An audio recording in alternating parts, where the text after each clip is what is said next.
আটটা ভুল প্রথমবার করলেও দ্বিতীয়বার জীবনও জান ভুল করিস না। ভালো করে মনে করতে হবো। খাতা বার কর, তোরা লেখে থো। খাতা বার করছি স্যার, কোন? সিটার বাটপাট ঠকবাজের কাছ থেকে যদি একবার ঠকিস, দ্বিতীয়বার আর তার কখনো বিশ্বাস করবো না। জেলা লোক মিথ্যা কথা কয়, তাদের কাছ থেকে কখনো সত্যের আশা করবো না। 3 নম্বর হচ্ছে, যারা নিজের ইচ্ছায় তোর জীবন থেকে চলে গেছে তাকে ভুলেও আর ডাকবো না।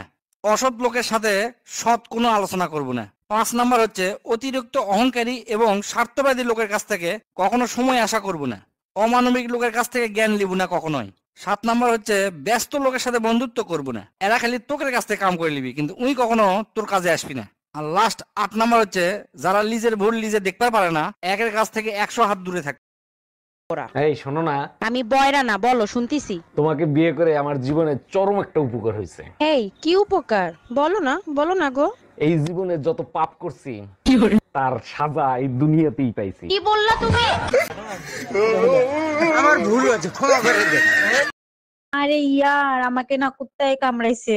বলিস কি, তাই নাকি? কখন? এই তো ঘন্টা খানেক আগে, খুব ব্যথা করতেছে।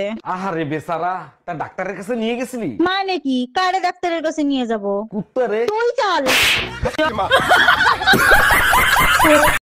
চল অরুণ দোস্ত, আমরা লং ড্রাইভে যাই। আরে ইয়ার, ইচ্ছা তো আমারও করে, কিন্তু গাড়িতে তেল নাই। আরে তুই গাড়ি বের কর, তেল আমি আনতিছি। তুই জানিস গাড়িতে কি তেল লাগে? হ্যাঁ জানি তো, সয়াবিন তেল।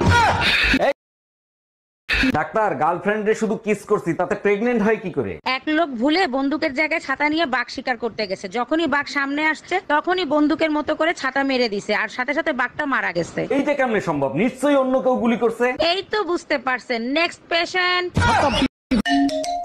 হ্যালো, এই তুমি পাশের বাড়ি টুম্পা ভাবিরে কি বলছো? বলছি ভাবি, ভাই বিদেশ গেছে, তাতে কি হয়েছে? আপনার কোনো কিছু দরকার হলে আমারে বলেন, আমি করে দেবো। আজ তাড়াতাড়ি বাসায় আসবা, রুটি বানাবো। কিন্তু তুমি তো রুটি বানাইতে পারো না সোনা।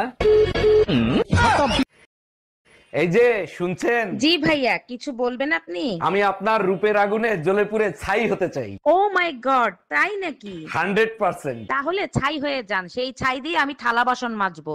আচ্ছা ঠিক আছে। হ্যালো গুগল, পাশের বাড়ির টুম্পা ভাবির সাথে প্রেম করি, এই খবর বউ জানলো কি করে? তোর বউ জানতে চাইছে তাই আমি বলেছি। তুমি আমার সাথে এত বড় বেইমানিটা করতে পারলা? গুগল কারো বাপ দাদার সম্পত্তি না, তাই বলেছি। এই আজকে মাংস খাইতে ইচ্ছা করতেছে, একটু মাংস রান্না করবা? মাংস রান্না করতে তো তেল লাগবে, তেল পাবো কোথায়? পাশের বাড়ির ভাবির কাছ থেকে একটু চেয়ে নিয়ে এসো। উনি যে শেষরা উনি তেল দেবে? তাহলে এখন কি করবা? কি আর করা, আমাদের তেল দিয়েই রান্না করি। কি রে, তুই গলায় দড়ি বাঁধছিস? আত্মহত্যা করবি নাকি? আরে না, মাথা ব্যথার ওষুধ খাইছি তো, তাই বান্দা রাখছি। মাথা ব্যথার ওষুধ খেয়েছিস, ভালো কথা, তা গলায় দড়ি বাঁধবি কেন? আরে বুকা, ওষুধটা যাতে পেটে যেতে না পারে তার জন্য। ও আচ্ছা।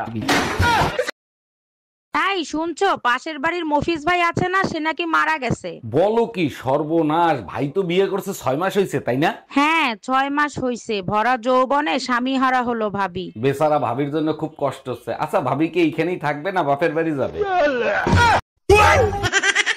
আজকাল দেখি তোমার সাহস অনেক বাইরে গেছে, আমাকে না বলে একা একা কোথায় রওনা দিছো? ছোট ছোট কাজ করতে যাব, তাও তোমার পারমিশন লাগবে? কাপড় আনতে যাচ্ছি। অবশ্যই লাগবে, আমিও যাব তোমার সাথে। তা কোন মার্কেটে যাচ্ছ? ছাদ মার্কেটে যাচ্ছি। ছাদ মার্কেট নতুন হয়েছে নাকি? কোথায় এই মার্কেট? ছাদে কাপড় শুকো দেয়া আছে, সেই কাপড় আনতে যাচ্ছি।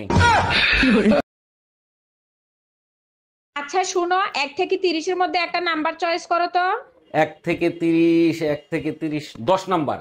আচ্ছা ঠিক আছে, এইবার ঈদে 10 দিনের জন্য আমি বাপের বাড়ি যাব। আচ্ছা শোনো, আমি রেডি ছিলাম না, তুমি আরেকবার ধরো প্লিজ প্লিজ। আচ্ছা ঠিক আছে, 1 থেকে 30-এর মধ্যে আবার সংখ্যা ধরো। 30 নাম্বার। 30 রোজা পর্যন্ত ঘরের সব থাল বাসন তুমি ধুবা।